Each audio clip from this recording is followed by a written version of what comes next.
el Señor nos estuvo hablando, ¿se acuerdan? Acerca de Lázaro. ¿Se acuerdan de Lázaro? Sí. Y en relación a Lázaro, Fernando nos hablaba de aquellas áreas de nuestra vida que son áreas de hedor, que son áreas de descomposición dentro de nosotros y que necesitan que el Señor las alumbre. Por eso es que hablábamos ese día, domingo, de un tiempo de 4 días. Y cuando hablábamos de 4 días, hablábamos que en el día cuarto el Señor había separado la luz de las tinieblas, había hecho esa separación. Y que esto era lo que el Señor también estaba haciendo en la vida de Lázaro. Por eso es que nos hablaba esa palabra y nos decía cómo nosotros nos metemos en cuevas, pero el Señor, pasado un tiempo, va a esos lugares, quita la piedra y comienza a traernos a libertad. Pero no tan solo a libertad, sino que nos empieza a reconectar con el propósito que Él tenía desde el principio para nosotros. Esto es muy importante porque si nosotros recordamos, sacan a Lázaro de la cueva y tuvieron que quitarle las vendas de la cabeza. ¿De dónde más? De las manos y de los pies. Eso eran todas las áreas que era necesario tratar en la vida de Lázaro.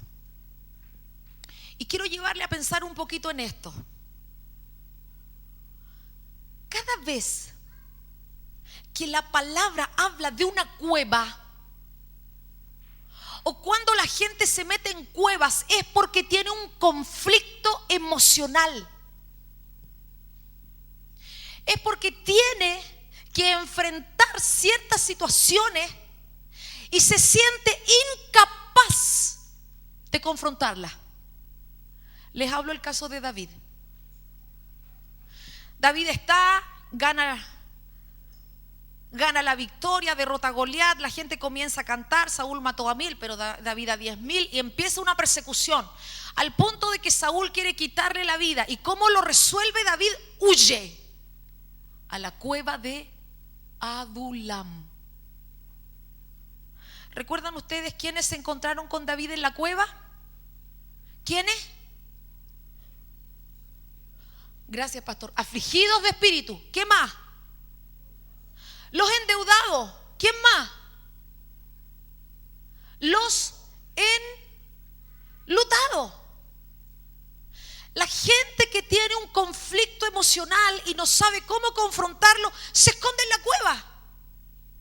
David solo sale de la cueva cuando el Señor le dice que tiene que salir. Otro ejemplo, tenemos Cantar de los Cantares. Paloma mía, que estás escondida entre las cuevas, muéstrame tu rostro porque tú eres linda. Ella no sabía que era linda. ¿Por qué se metió en la cueva? Déjame oír tu voz. O sea, tenía voz, podía hablar. Cuando alguien tiene una seguridad, sabe quién es, tiene claro cómo enfrentar la vida, no se esconde en una cueva. Entonces le dice el amado a la amada: sale de la cueva porque tú eres linda, es hermoso tu aspecto, déjame escuchar tu voz. Otro caso de una cueva, Lot con sus hijas. El caso de Lot es un caso incluso un poco más difícil, porque como Lot no veía al Señor, se metió en la cueva y se produjo el acto del incesto. Dice la palabra que cuando ellos huyeron de Sodoma por la destrucción, estuvieron en un valle, pero luego dijeron: no, vamos a escondernos a la cueva. Y ahí las niñas dicen, las hijas de Lot dicen: porque no hay hombre. Era mentira que no había hombre, sí había hombre en el valle. Pero la carencia emocional hizo que en esa cueva tuvieran relaciones íntimas con su padre. Si nosotros vemos, y yo quiero llevarles a pensar algo que tal vez no sé si usted lo haya pensado, pero me gustaría que pudiéramos ver esto. Y vamos por favor al pasaje de Lázaro. ¿Recuerda usted dónde estaba ese pasaje de Lázaro que leímos? En el libro de Juan.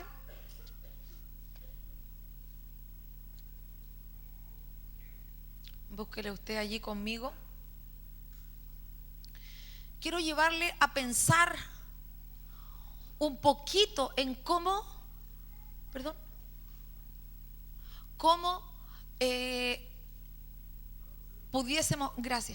pudiésemos un poco ver cuál era la situación de Lázaro. Vamos al libro de Juan, capítulo 11 entonces. Solo para recordarlo, hermanos. Estaba entonces enfermo uno llamado Lázaro de Betania, de la aldea de María y Marta su hermana. Este dato es importante. ¿Quién eran sus hermanas? María y Marta. María y Marta. ¿Qué conocemos de María? María ¿cómo se llamaba? María Magdalena. En alguna parte dice acá quiénes eran los papás de Lázaro. ¿Se habla de los papás de Lázaro aquí? Es facilita la pregunta. ¿Se habla de los papás de Lázaro? No. Dice de Betania, de la aldea de María y de Marta, su hermana. ¿Sabe cuál era el trabajo de María Magdalena? ¿Alguien sabe cuál era el trabajo de María Magdalena antes de conocer al Señor? Era la prostitución. María Magdalena se sustentaba con prostitución. Una niña cae en prostitución cuando tiene problemas en su línea de sangre, o cuando tiene falta de cariño y comienza a buscar caricias por otro lado, generalmente porque tiene carencia paternal. Entonces, si yo pienso, solamente estoy haciendo una idea de lo que deberíamos deducir tal vez de este pasaje. No se habla de mamá ni de papá, pero la que llevaba el recurso a la casa era la María Magdalena, hasta que conoce al Señor. Recuerden que ella quebró el frasquito de alabastro.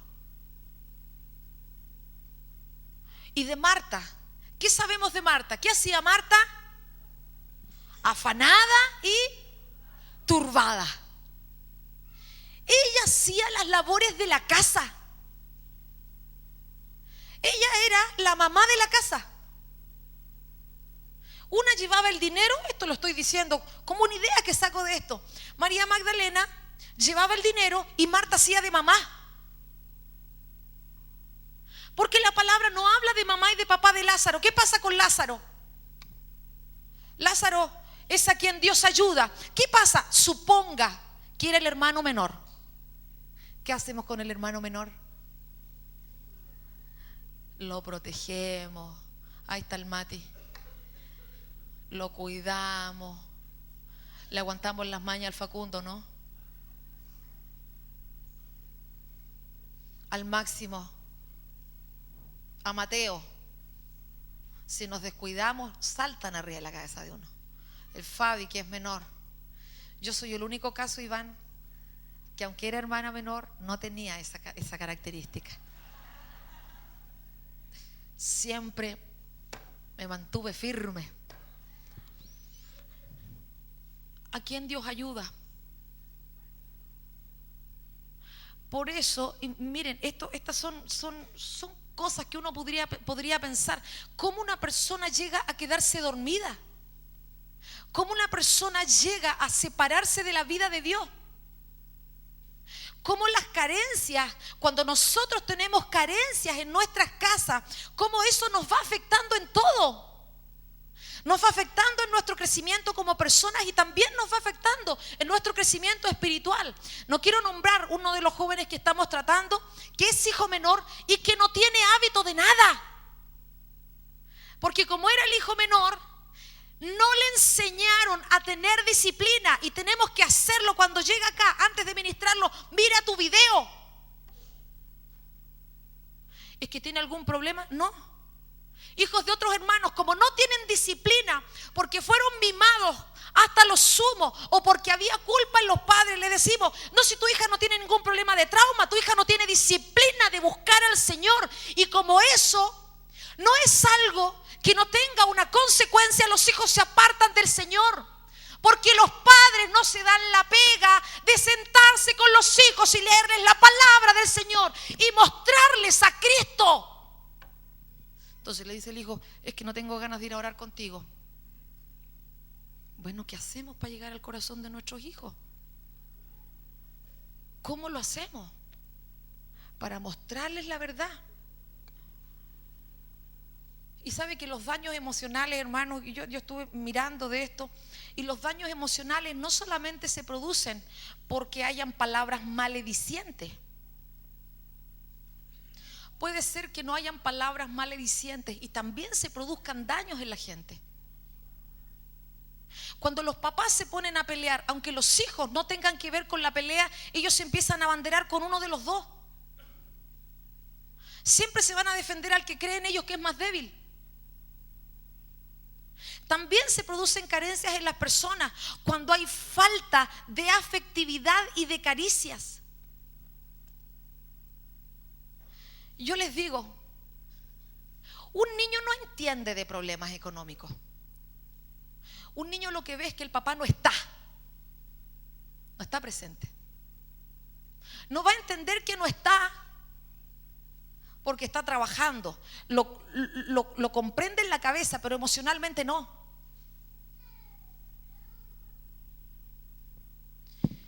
Y los hijos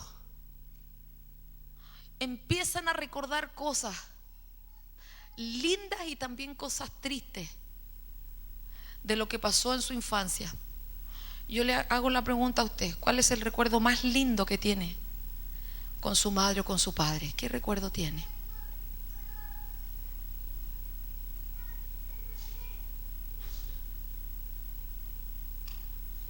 ¿Son unas vacaciones?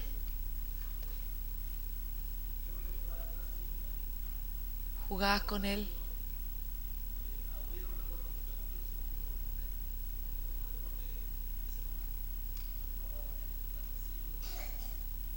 ¿Qué edad tenías, David? ¿Y tú, Vane? ¿Quién levantó la mano acá? ¿Vane?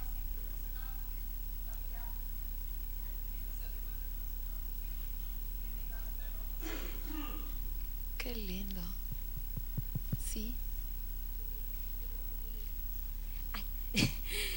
Con mi papá, mi mamá y mis hermanos íbamos al cerro, mi padre en una bicicleta, mi mamá en otra, yo en un triciclo con mi hermana y mi hermano en un triciclo.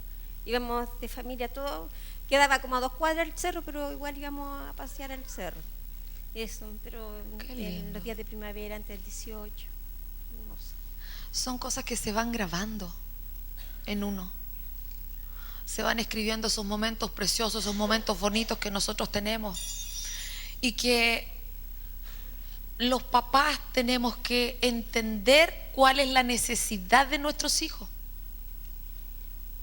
A veces nuestros hijos no solamente necesitan que oremos por ellos o que les leamos la palabra, a veces necesitan que nosotros conversemos con ellos o que juguemos con ellos. Porque nosotros tenemos un Padre Celestial que es un Padre amoroso. Y Él habla de cosas afectivas. ¿Han visto a un papá que dance alrededor de uno para que uno se libere? El Padre nos rodea con danzas de liberación. O a un padre que canta alrededor de sus hijos para que sus hijos se liberen. El Padre dice que nos rodea con cánticos también de liberación. Es un brazo que Él tiene que dice que siempre está extendido para que uno, cuando uno le extiende los brazos a un chiquitito, ¿qué hace el chiquitito? Se va corriendo y te abraza. Por eso, hermanos, es que nosotros tenemos que ver que las carencias que nosotros generamos en los niños o en nuestras familias, incluso entre nosotros, que son ausencia o de la presencia maternal o de la presencia paternal, va a generar un conflicto o en la juventud o en la edad madura.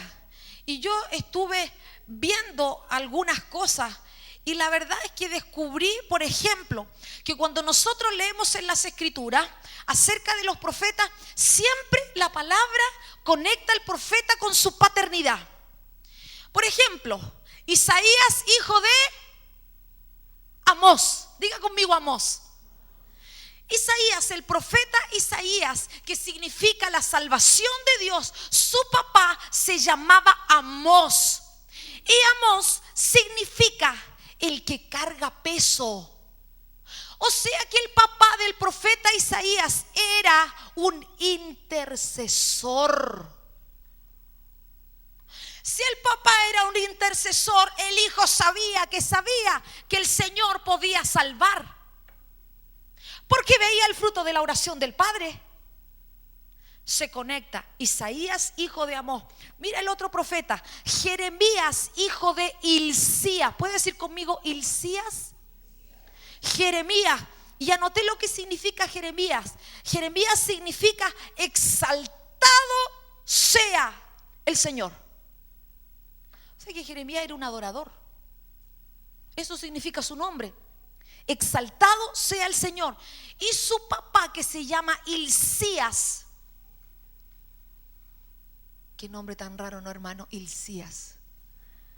Hilcías significa porción de Jehová.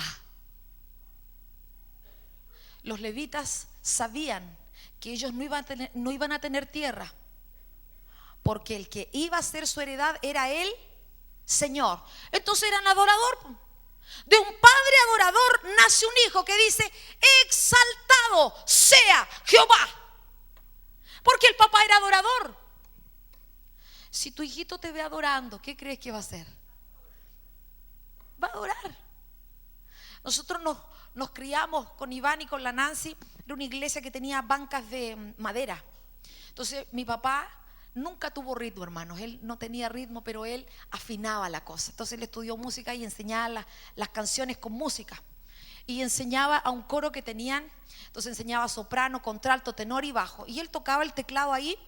Y nosotros debajo de las bancas, digamos, mientras ellos ensayaban acá en la cuestión, corríamos debajo al resbalín, debajo de las bancas, así.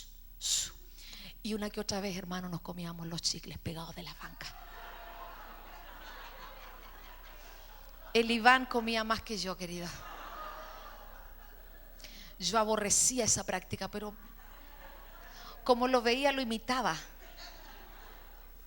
Resultado de eso, nadie lo para uno cantando, cante bien o cante mal, da exactamente lo mismo. Uno empieza a reproducir lo que ve. Ahora mira este otro se llama el profeta Elías. Antes de Elías les voy a hablar de Ezequiel.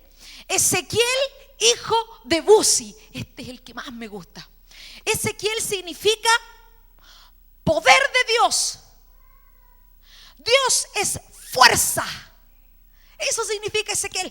Dios es fuerza. Dios es poderoso. Su papá se llama Buzi.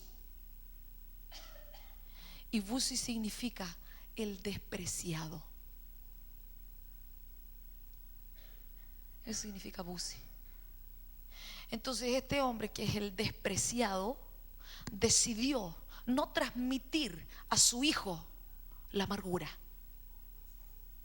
Decidió enseñarle a su hijo que aunque él era el despreciado, había uno poderoso que podía cambiarle la genética. Había uno que tenía la fuerza de cambiar el destino y de abrir otro camino. Entonces no le puso el hijo de mi dolor, como lo hizo Raquel. No le puso Benoni, sino que le puso Ezequiel. Dios es fuerte. Dios es poderoso. aunque yo soy un despreciado, yo miro la gloria de Dios y eso te lo traspaso. Puede ser que yo nací sin padre, sin madre, puede ser que me crié en un orfanatorio, pero conozco a Cristo y ese te cambia el destino. Eso es lo que está diciendo.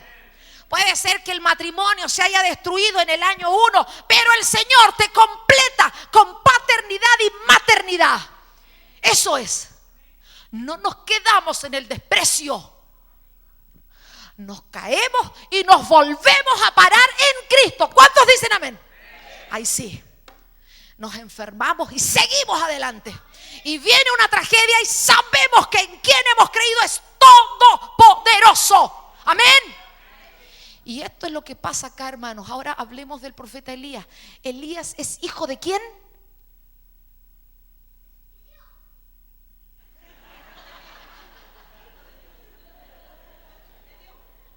¿De quién es hijo Elías?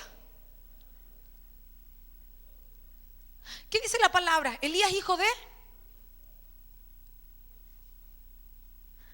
No tiene papá. Lo único que dice es que era Elías tisbita.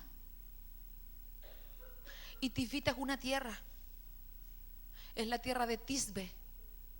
Entonces cuando hablan de Elías, dice Elías de la tierra de Tisbe. Sin mamá, sin papá. ¿Y saben cómo es la tierra de Tisbe? Es una tierra desértica.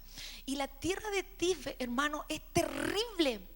Cuando el pueblo de Dios fue llevado cautivo por Asiria a la tierra de Tisbe, ¿sabe qué hacían con la gente? Los desollaban vivos. Le sacaban toda la piel a la gente y todas las gradas de la ciudad, esas columnas, las forraban con piel humana. Me puse a mirar en el internet gente que le sacaron la piel, hermano, es terrible. Miré un poco, no pude mirar más, era demasiado terrible. Y después, hermano, los quemaban vivos. Así se crió Elías. En la tierra de Tisbe, donde a la gente se le saca la piel y se le quema viva. ¿Cómo resolvía los conflictos Elías? ¡Fuego del cielo! Vienen para acá, ¡fuego! ¿Tenía equilibrio para resolver las cosas? No tenía equilibrio. Y si nosotros hablemos naturalmente de lo que hace la piel, ¿para qué nos sirve la piel? Protección. ¿Quién nos tiene que dar la protección? Los padres, mamá y papá. ¿Para qué más nos sirve la piel? Para tener contacto con los demás, ¿no es cierto? A través de esto podemos abrazar, podemos tener contacto, podemos... han visto que a la gente que es amorosa les dicen, están de piel, que es linda, están de piel. Eso en el pueblo de Tisbet se le quitaba a la gente. Entonces nosotros podemos pensar claramente que Elías carecía de mamá y de papá. Que tal como nos dijo, no sé quién de los chicos fue que allá dijo hijo de Dios. ¿El Diego fue? El Diego. Hijo de Dios, Diego. ¿A dónde estás, Diego, que no te veo? El hijo de Dios, claro. Esa era la única paternidad que conocía. Ahora, yo quiero decirle algo que yo descubrí, que lo encontré tremendamente importante. ¿Usted sabía por qué es importante la caricia en un hijo? Está con su hijito al lado, hágale una nanay en la cabecita. Hágale una nanay. Mira, ¿te diste cuenta que le hiciste nanay y sonrió?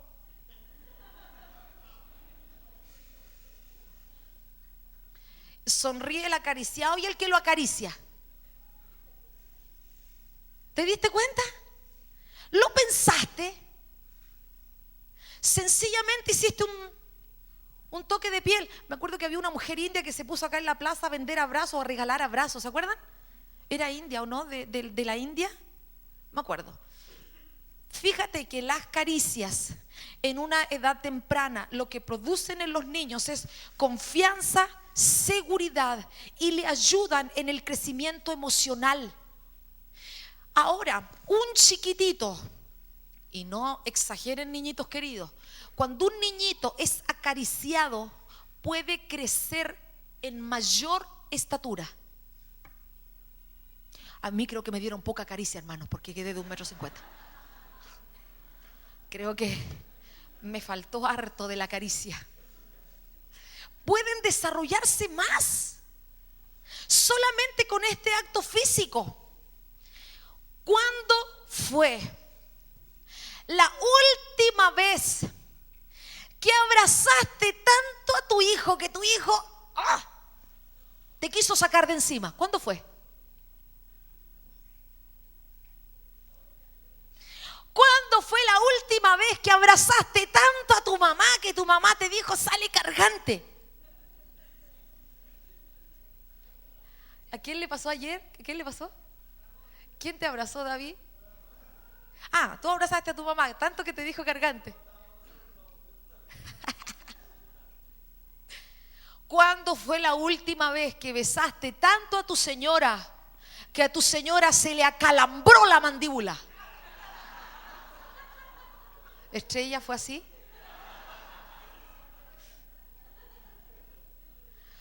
¿O cuando la besaste tanto que se le reventó el labio?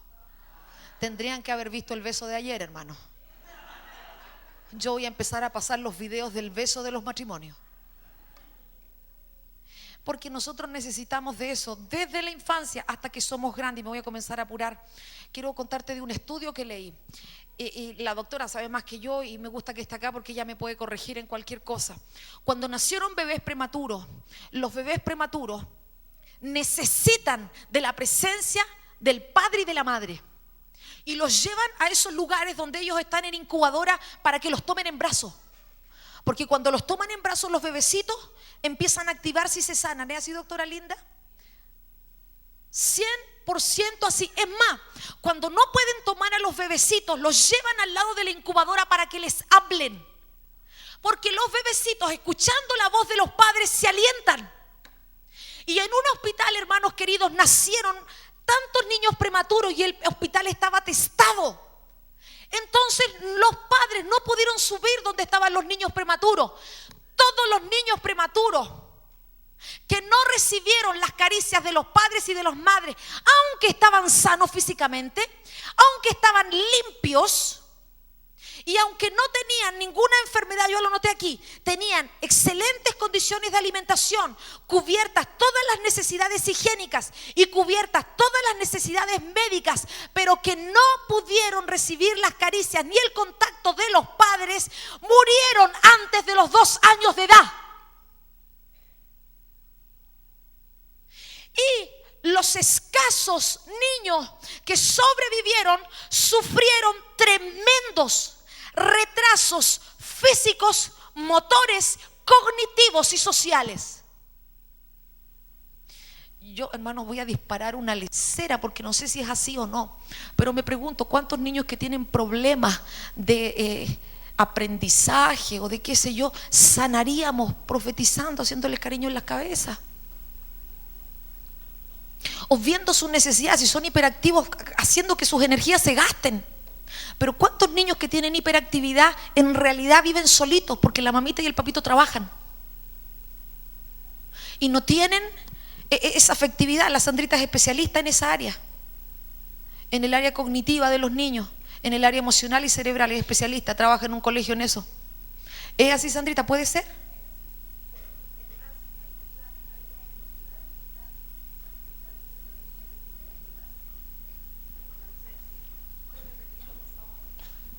Sí, eso es verdad, no solamente en los niños con necesidades educativas especiales, sino lo que se está viendo ahora es una realidad de los niños de primer año básico que llegan con trauma, con depresión, y efectivamente hay disfuncionalidad en la familia. La parte afectiva, la parte de contar con mamá y papá dentro de la casa, supervisando, estando en contacto emocional con los niños, se ha perdido. Y no solo en la etapa neonatal de prematuros, tanto así que antiguamente cuando los niños eran hospitalizados en los servicios públicos, hubieron estudios que compararon la evolución de los niños en clínica. Y si bien es cierto, hay un tema de hotelería en una clínica privada, pero la falta de los papás en el momento de la hospitalización fue lo que hizo, lo que generó un cambio importante. Por ejemplo, en el Calvo Maquena, todas las mamás se pueden quedar con sus niños ahí todo el día para que les hables, para que le hagan cariño, para que el niño no se sienta deprivado del afecto, así de importante. Sí, entonces, hermanos queridos, este diseño del Señor es un diseño tremendamente importante. Y lo otro, antes de hablarle lo de la palabra, quiero decirle que nosotros a lo largo, más de la palabra que tengo, a lo largo de toda nuestra vida precisamos afecto. Aunque no seamos niños, tu señora necesita que le digas lo hermosa que es para ti. Saben que las mujeres se deprimen porque trabajan todo el día en la casa y nadie les da las gracias por haber cocinado. Se deprimen porque se sacan, perdónenme la expresión, la mugre y nadie reconoce lo que hacen. Y si ustedes leen en esos artículos de psicología por qué les da depresión y se quieren ir de la casa, no quieren más con la casa, se aburren porque nunca tuvieron el reconocimiento de la familia. Se cansan. Y en esto hay 4 tipos de caricia. Hay una caricia positiva incondicional, una caricia positiva condicional, una caricia negativa condicional y una caricia negativa de lástima. Nosotros necesitamos recibir esa caricia positiva, incondicional, que lo único que te dice: yo te amo por lo que tú eres. Y es lo que el Padre nos dice a nosotros: yo te amo porque yo te formé, te puse nombre, mío eres tú. Es esa caricia positiva, incondicional, que nosotros tenemos que dar solamente porque son nuestros hijos. Solamente porque ellos sepan: soy hijo, me van a amar. Luego viene la otra caricia, y la caricia positiva condicional es una caricia que el niño sabe que si hace las cosas bien, le va a llegar un cariño. Él sabe que si se porta bien, entonces viene un premio. Entonces se porta bien, porque sabe que ahí va a recibir ese afecto. Pero cuando no recibe esa caricia positiva incondicional, ni recibe esa caricia positiva condicional, se empieza a portar mal. Porque así va a llamar la atención. Entonces va a recibir la caricia negativa. ¿Cuál es? El palmazo. Porque por último, haciendo desorden, me vas a considerar.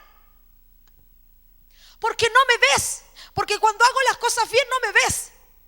Entonces, como hago las cosas bien y yo no siento esa afectividad tuya, ese abrazo tuyo, me porto mal para que me vean. Un niño, no digo que esto es una ley. No digo que es una ley, pero sí te digo que cuando el niño no está recibiendo esa atención, entonces va a ser desorden, para que tú lo tomes en cuenta.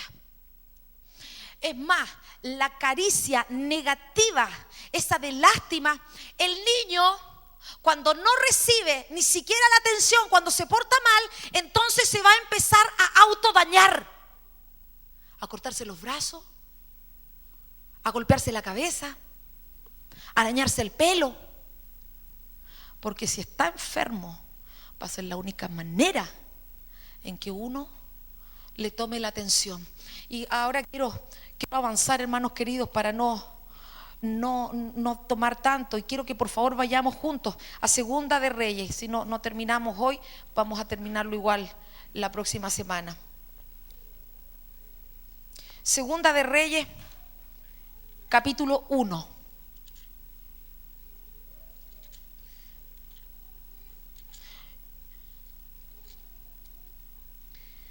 Después de la muerte de Acab se rebeló Moab contra Israel. Ocosías cayó por la ventana de una sala de la casa que tenía en Samaria. Ocosías era el rey, era un rey judío. Él se cayó por la ventana de una sala de la casa que tenía en Samaria, y estando enfermo envió mensajeros y les dijo: id y consultad. Estoy en Segunda de Reyes capítulo 1. ¿A quién? A Baal Zebud.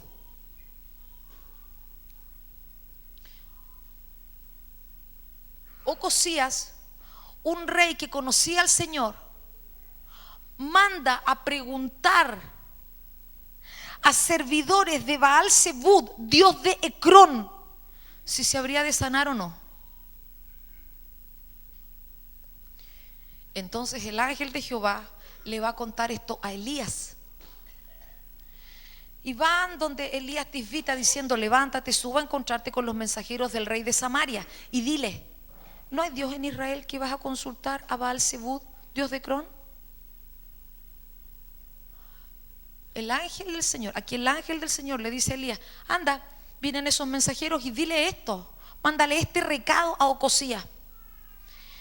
Y dice que por tanto así ha dicho Jehová: del lecho en que estás no te levantarás, sino que ciertamente morirás. Y Elías se fue. Cuando vinieron los mensajeros, se volvieron al rey, y el rey les preguntó: ¿por qué se volvieron? Si tenían que ir a ver si él se iba a sanar o no. Y miren lo que le dicen estos mensajeros, eran mensajeros.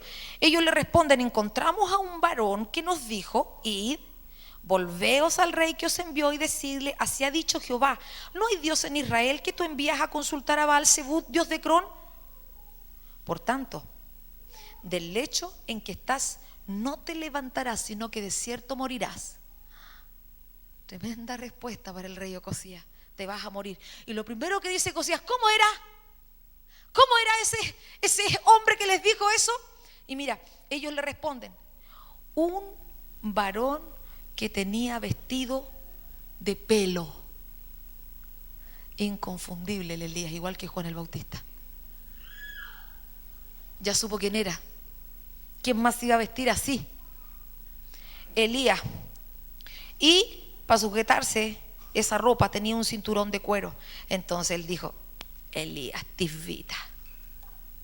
Entonces va y le dice: luego envió un capitán de 50 con sus 50. Entonces, ¿cuánta gente envió? Un capitán de 50 con sus 50. ¿Cuántos envió? 51, por hermano, 51. El capitán con 50. 50 más 1, ¿cuánto es? 51. Mandó 51. Entonces llega y dice: el cual subió. Y subió donde él estaba. Y aquí, este es Elías, que él estaba sentado en la cumbre del monte. Y el capitán le dijo: varón de Dios, el rey ha dicho que descienda. Mandándole orden a Elías, hermanos queridos. Elías respondió y dijo al capitán de 50: si yo soy varón de Dios, descienda fuego del cielo y consúmate con tus 50. ¿Qué pasó? Y descendió fuego del cielo que lo consumió a él con sus 50. Hágase una idea del olor a carne quemada, hermano. 50 familias. ¿Cómo resuelve el problema? Aquí el Señor no dice que el Señor mandó a Elías que les mandara fuego. ¿O dice aquí que el Señor le dijo: él, vienen para acá a mandarme? Como dicen los chicos, tiene unos términos. ¡Sa! Fuego. Bueno, va el segundo grupo. Y volvió el rey a enviar otro capitán de 50 con sus 50. ¿Cuántos son? Entonces vamos a llevar en total 102. Así es, 102. Entonces, subiendo, va y le dice, y le habló: varón de Dios, el rey ha dicho así, como que le puso una silla, como que la arregló un poquito. El rey, él, no yo, él ha dicho así: desciende pronto. Respondió Elías y dijo: si yo soy varón de Dios, descienda fuego del cielo y consúmate con tus 50. ¿Qué pasó, hermanos queridos? Descendió fuego del cielo y lo consumió a él con sus 50. Quemados 102 personas. Hermanos, si estuviera Elías acá, tendríamos media iglesia quemada. ¿Cuántos agradecemos que la pastora Pamela no echaba fuego?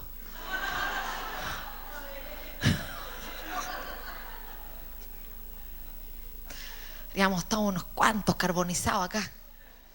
Santo el Señor, tan bueno que nos guarda.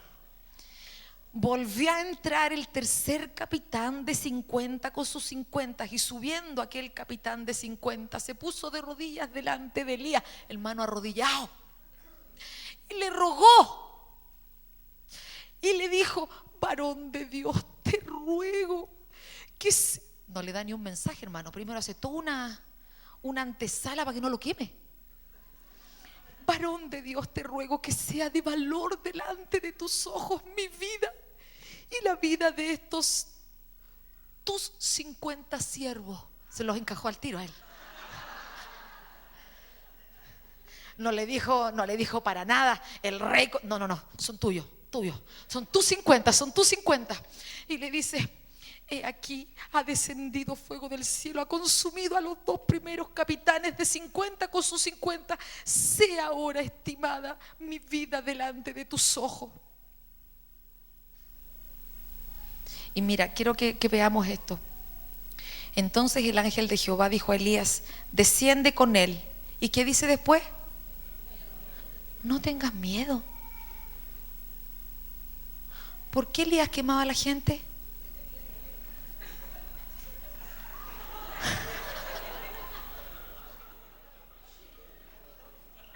La Janet se ríe que quemó a los 50, Janet. Tenía miedo. El problema de Elías era que tenía miedo.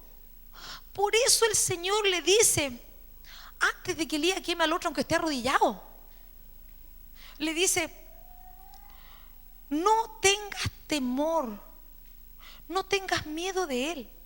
Y él se levantó y descendió con el rey, con él al rey, descendió con él al rey.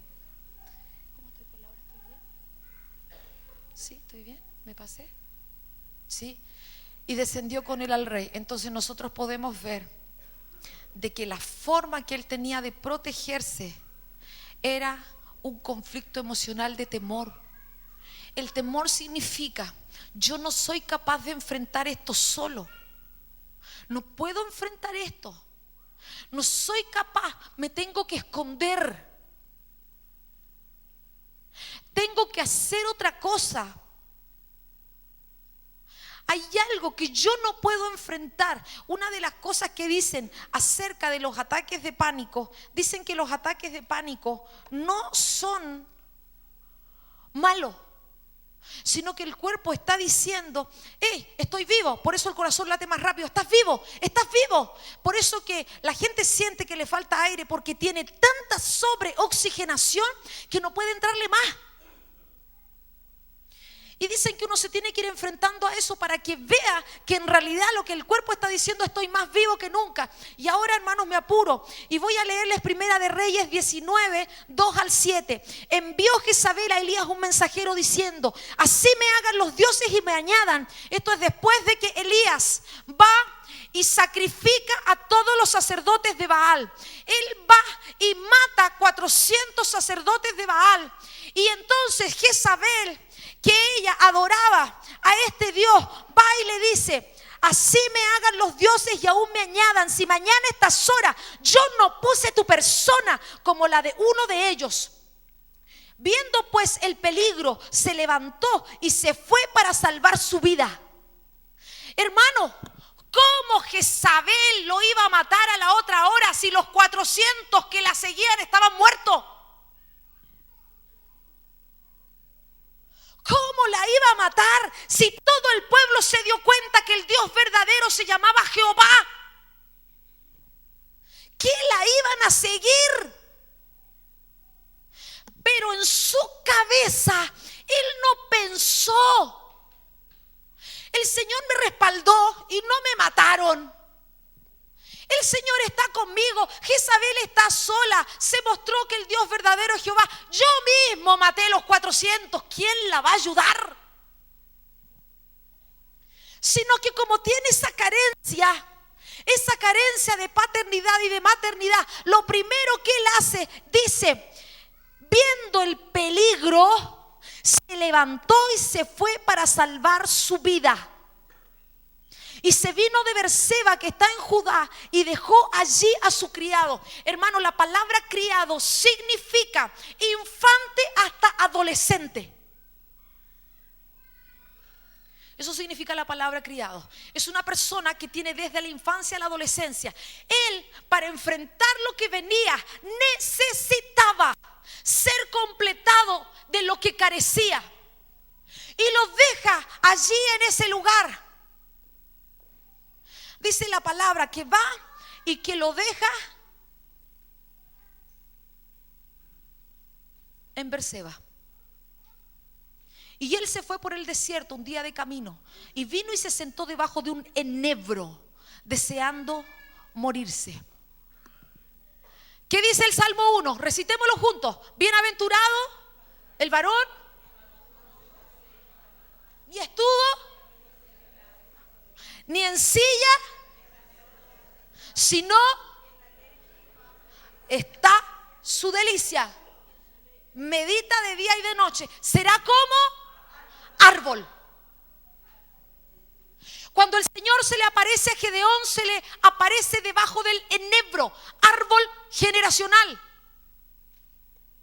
Cuando está hablando Juan el Bautista del juicio de Dios, dice: está puesta el hacha a la raíz de los árboles. El árbol representa la generación.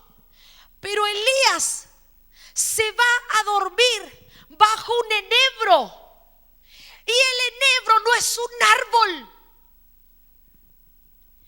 El enebro es un arbusto. Y ese enebro es una planta medicinal que mira, tiene una característica tan tremenda, porque el enebro tiene flor masculina y femenina y da fruto. Y el fruto se demora 3 años en madurar. ¿Qué es lo que está graficando el Señor? Tu paternidad y tu maternidad no fueron las necesarias, las que tú requerías.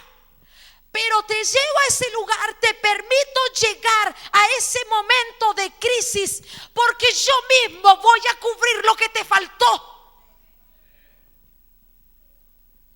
Si no tuviste eso, la situación crítica que estás viviendo hoy no es para mal. La situación que estás viviendo hoy tienes que mirarla. ¿Qué es lo que Dios quiere completar en tu vida? ¿Qué es lo que Él quiere hacer? Porque ese enebro tenía la flor masculina y femenina y 3 años en madurar. Y fíjate que es simpático, porque este enebro lo que hace es que es una cura contra la gota. Y las gotas son cristales de ácido úrico, ¿no, doctora? Me acuerdo porque mi suegro tenía y les impide caminar, se les pone en los pies. Son cristales que se ponen en las articulaciones. Lo que te está impidiendo avanzar, el Señor quiere quitarlo de ti. Porque hay algunos que están avanzando, no a la velocidad que pudieran tener. Y hay algunos que están experimentando, no la plenitud que deberían tener. Pero necesitamos en la presencia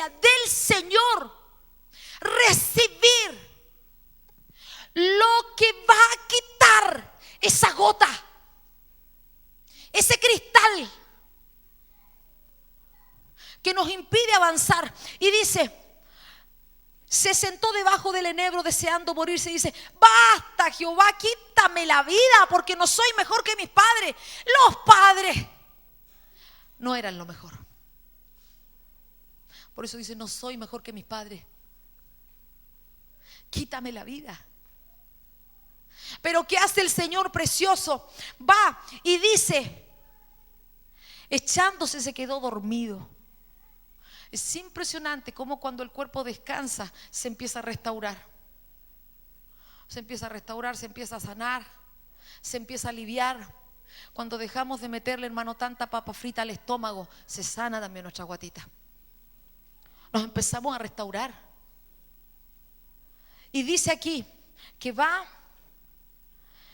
que se queda dormido y le toca un ángel y le dice, levántate y come. Y él miró y he aquí a la cabecera una torta cocida sobre las ascuas. Torta cocida sobre las ascuas es pan de rescoldo, tortilla de rescoldo. Porque la raíz del enebro en el libro de Job se muestra que se utilizaba para hacer carbón. ¿Qué era lo que el Señor le estaba dando a través de esa tortilla de rescoldo? Todo el calor de familia que te faltó, te lo vengo a dar.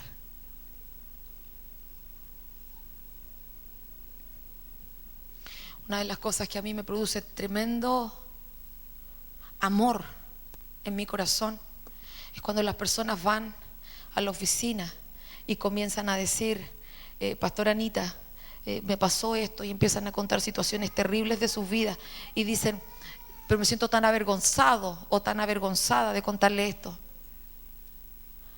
Y lo que se produce en uno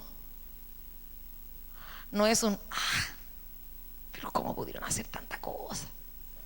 Lo que se produce en el corazón de uno es, Señor, ¿cómo las vidas de estas personas han sido tan dañadas? De cosas que les cuesta tanto abrirse. Y para ese proceso de sanidad que nosotros necesitamos, tenemos que empezar a hablar. Señor, quítame la vida, no soy mejor que mis padres. Señor, esto es lo que pasa conmigo, esto me tiene así, y esto es lo que pasó con mis padres y con mi casa. Esto fue lo que mis papás hicieron y esto es lo que yo hice. Aquí estoy, para que el Señor pueda mandar ese ángel que te va a hacer el pan, te va a hacer el pan en esas ascuas y te va a sustentar. Te va a sustentar. Y no tan solo lo hace uno, sino que va y dice, vuelve a dormirse. Y el ángel le tocó la segunda vez diciendo, levántate y come, porque largo camino te resta.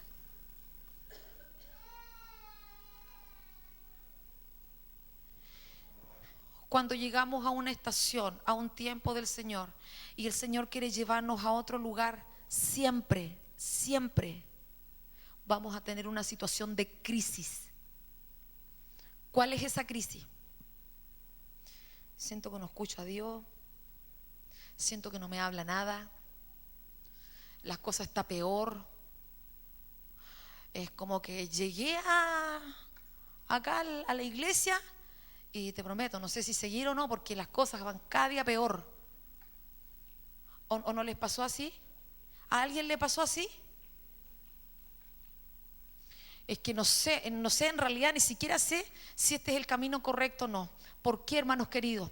Porque cuando nosotros llegamos al Señor, Él va a empezar a alumbrar las áreas que están oscuras en nosotros, las áreas que están dentro de la cueva. Yo te pregunto, ¿cuál es tu cueva?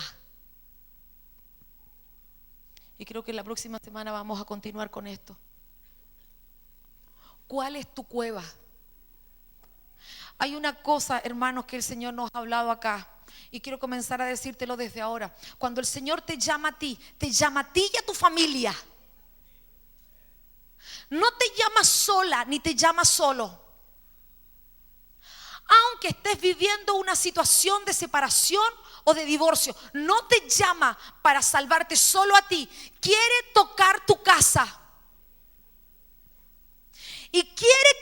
vayas de victoria en victoria, pero el proceso no va a ser fácil. A veces van a ser relaciones que se tienen que cortar, amistades que el Señor te va a sacar, o cosas que vas a tener que dejar de hacer. Pero si tú necesitas el enebro de Dios, ponte en el enebro. Y comienza a preguntarle al Señor: Señor, ¿cuál es la situación que a mí me está impidiendo avanzar? Que frente a un Dios tan poderoso y glorioso no es nada, y que Él la va a completar. Y si tú llevas un año congregándote, yendo a tu discipulado o a tu ADN y no has avanzado, o las cosas alrededor tuyo no han cambiado, algo no está funcionando bien. Tienes que preguntarle al Señor, porque la vida de Cristo no es una vida estática. Tus hijos tienen que enamorarse del Señor. Tiene que producirse una restauración, porque Él es vida. Tú tienes que experimentar cambio. El evangelio del reino, hermano, no es venir el día domingo y ponerse a escuchar una prédica, o venir el día domingo y solamente tener un tiempo. No, no es así. La vida de Dios es distinta.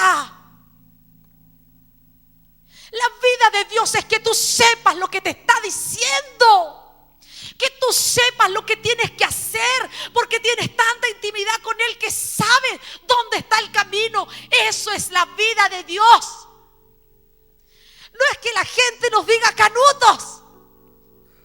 La vida de Dios es parecernos a Él. La vida de Dios es que no importa nuestra cara, importa lo que Él quiere hacer. ¿Cuál es tu cueva? ¿Qué es lo que te está impidiendo avanzar más? Si tenemos un Dios ilimitado, ¿cuál es tu cueva? Que te criaron de cierta manera, que no tienes esto. En esta familia de Dios es donde el Señor te quiere completar, y te va a conectar con alguien que puede hacer de tu padre, de tu madre. Por eso que Pablo le decía a Timoteo: hijo mío en la fe. Porque el Señor quiere hacer esas cosas en nosotros, iglesia de Dios. Yo amo tanto esta casa, y sé que no estoy hablando una lecera, porque el Señor conoce mi corazón. Yo les amo a ustedes, y son una iglesia preciosa, porque podemos hablarnos las cosas buenas y las cosas malas y seguir adelante. Y porque cada vez que yo les digo: hermanos, vamos a hacer esto en el nombre de Jesús, ustedes van y están. Y no he ido a otra congregación donde la gente ocupe una mañana entera en la presencia del Señor. No he conocido todavía, y debe haber. Pero te pido en el nombre de Jesús, llénate de la presencia del Señor. Aunque llegues arrastrando, busca de la presencia del Señor. Sé una persona que tenga la gracia de Dios. Suelta su presencia, suelta su vida, suelta su palabra. Bendice a toda la gente que se conecte contigo. Suelta la vida de Dios que está dentro, y que podamos extender el reino, no solo porque conocemos la palabra, sino porque esa palabra está tan metida dentro de nosotros que podemos soltar la vida a los que están a nuestro alrededor. No creas que el Señor te llamó para dejarte en el mismo lugar. No creas que el Señor te llamó solamente porque pensó que era bueno salvarte. El Señor te llamó porque tú eres importante para Él, porque puso en ti el diseño necesario para que tú puedas cumplir su propósito. Quita de tu vida toda amargura, toda tristeza, toda cosa nefasta que no viene de Él. La próxima semana vamos a hablar un poquito más de esto. ¿Quieres abrirte delante de la presencia del Señor?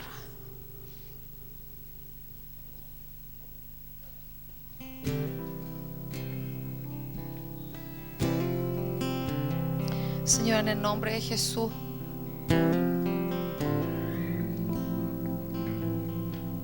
queremos que tú tengas la llave de los lugares secretos de nuestra vida.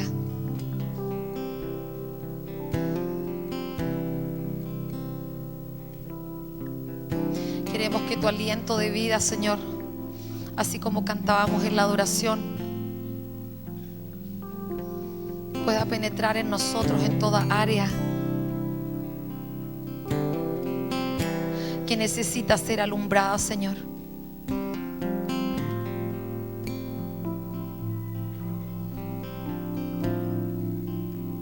Señor, quita los impedimentos que nos impiden avanzar hacia lo nuevo, impedimentos en el carácter, en la mentalidad, impedimentos generacionales, porque tú eres experto, Padre de misericordia, que perdona el pecado y la rebelión y no se acuerda nunca más de ello. Saca a la luz lo que tú pusiste en la vida de cada uno de nosotros.